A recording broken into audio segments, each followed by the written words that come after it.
By the time the French and Indian War ended in 1763, England had spent £70 billion defending the American colonies and felt it was time for Americans to pay their fair share. The British started to feel sorry for themselves. They were paying these heavy taxes, and the Americans were paying no taxes. The Americans had the highest per capita income in the civilized world, and they paid virtually no taxes.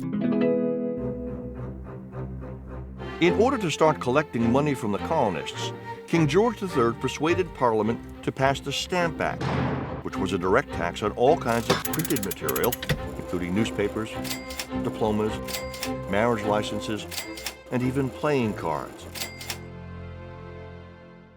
The Stamp Act antagonized the colonists and united them against British rule.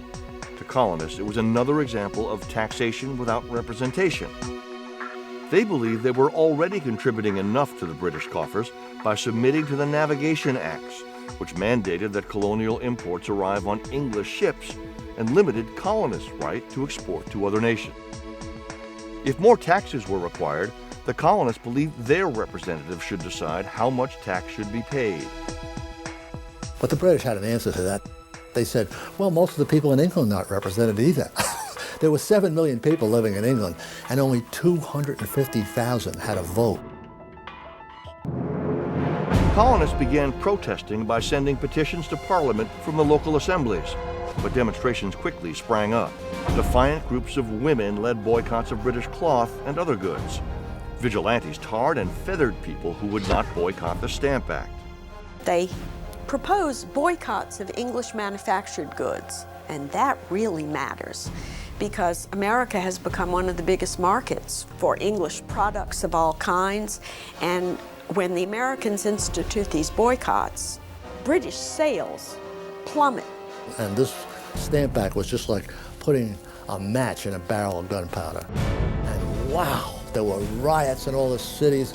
Patriotic mobs ransacked the houses of tax collectors and hanged effigies of stamp agents. By the time the Stamp Act was supposed to go into effect, every stamp agent in the colonies had resigned from fear of further mob violence. And British merchants go to Parliament and say, you repeal that act. You repeal that act right now because you're hurting our business. The British were absolutely stunned by this. They just had no anticipation that this was going to happen. Fortunately, Benjamin Franklin was still living in England. As the American ambassador to England, Franklin appeared before the House of Commons in London to convince it to repeal the Stamp Act. He explained why the Americans hated this tax and why they weren't going to pay it, and he advised the British to repeal it, and they did. King George III was outraged. He felt that the American opposition to the Stamp Act was a personal defeat and an insult. And he insisted that while Parliament repealed it, they would also put into the bill what they called a declarative act, or a declarative statement, in which they said Parliament had the right to tax the Americans in all circumstances whatsoever. So that the British didn't back down on the right to tax, but they did back down on the specific stamp tax.